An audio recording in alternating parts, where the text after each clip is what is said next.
como vocês estão? Tudo bem?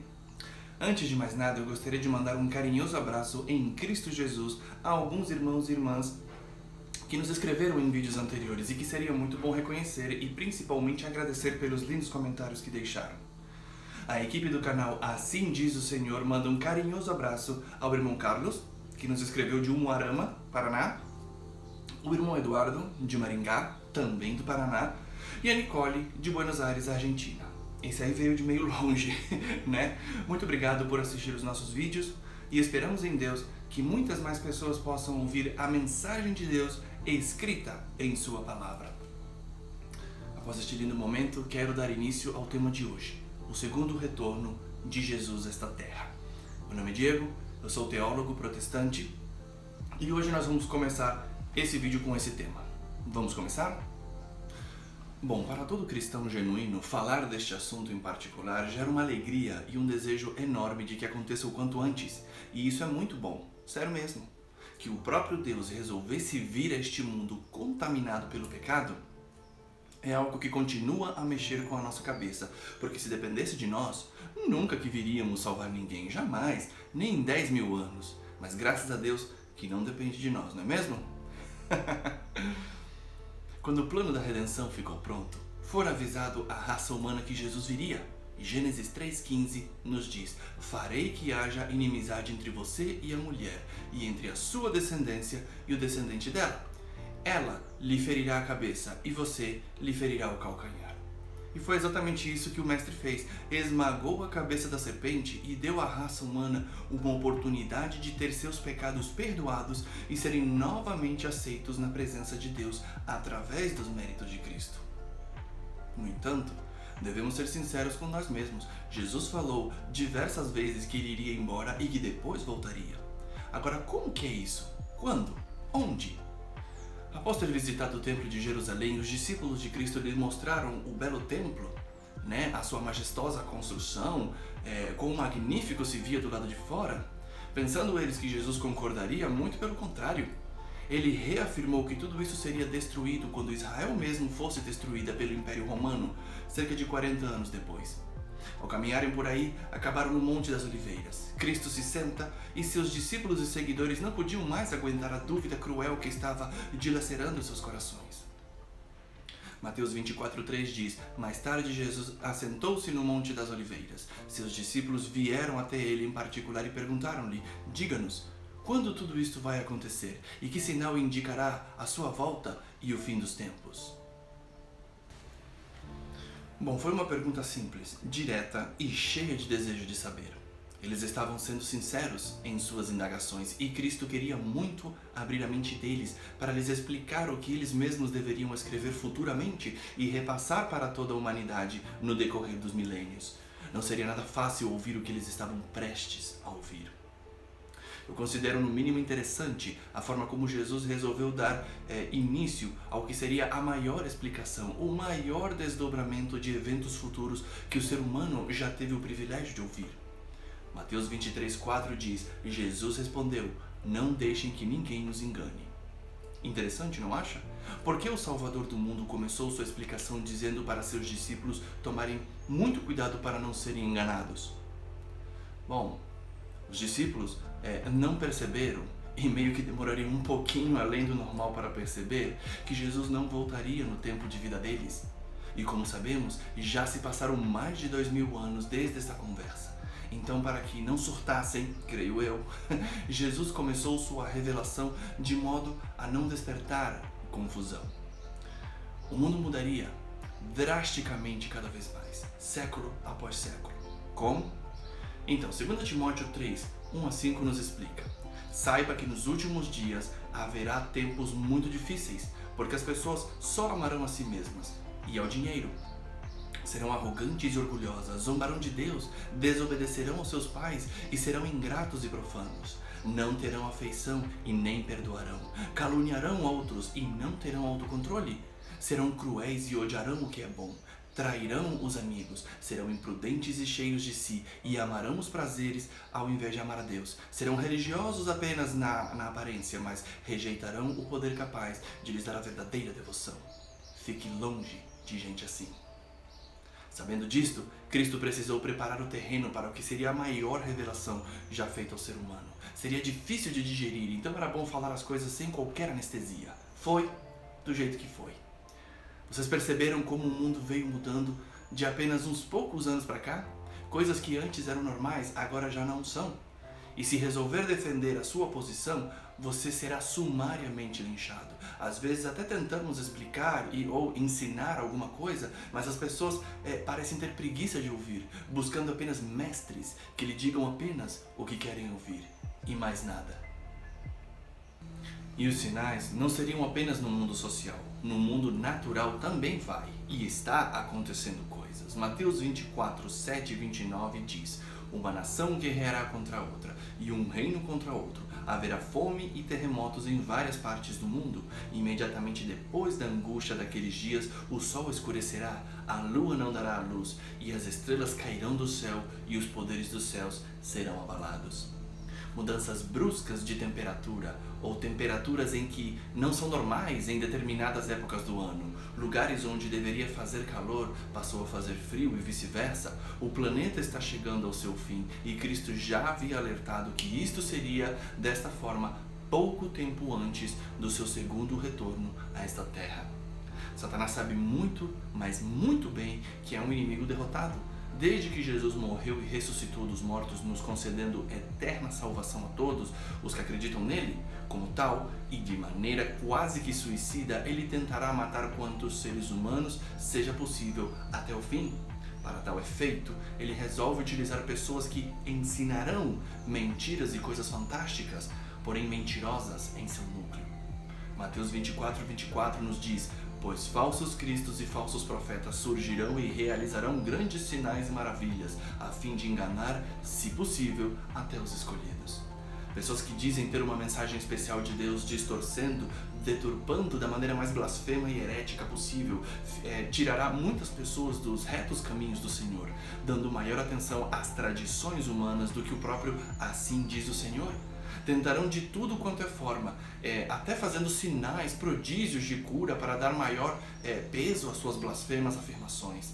Cristo, no entanto, insiste com todas as suas forças que não devemos ser enganados e que devemos nos manter firmes nos fundamentos da palavra de Deus. Não tem outra forma ou saída.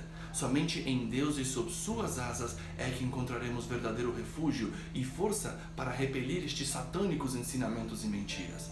Se estudarmos a Bíblia e conhecemos as artimanhas do inimigo de todas as almas, estaremos seguros e vacinados contra estes enganos. Precisamos entender uma coisa que eu particularmente considero muito importante. Jesus não voltará para salvar apenas os membros de uma denominação em particular. Ele virá para buscar um grupo especial, que apesar de estarem em denominações diferentes ao redor do mundo, se mantiveram unidos no amor, na justiça e na verdade de Deus através da irrestrita obediência aos seus mandamentos e princípios bíblicos. Então, por favor, tire da sua cabeça que Jesus voltará após tua igreja pregar em todo o mundo e forem batizados em tua denominação, porque isto não vai acontecer. Não é isso que Jesus disse que aconteceria, então para de criar esse tipo de expectativa completamente falso e sem qualquer embasamento bíblico. Bom, você pode ser um membro fiel de sua denominação por 40 anos, seguindo tudo o que ela pregava e vala pedrada. Mas se os mandamentos e princípios bíblicos forem deixados de lado, valeu absolutamente nada esses teus 40 anos de denominação, porque não foi cristianismo real. É doloroso de ouvir isso, eu sei. Quando eu era adolescente, ouvi uma história bem interessante. Eu não sei se já contei em vídeos anteriores, mas se eu contei, me perdoe, mas eu vou repetir, tá bom? Essa história diz que quando formos para o céu com Jesus, teremos 3 grandes surpresas. A primeira é ver pessoas que nunca, nem em 10 mil anos acharíamos que estariam lá por causa da vida de pecados que levaram na terra. Mas pelo jeito se arrependeram, mudaram de vida e aceitaram a Jesus em seus corações e pela sua graça foram salvos. Ouçam amém? A segunda surpresa é não ver pessoas que jurávamos seriam os primeiros a subir pela vida piedosa que levavam.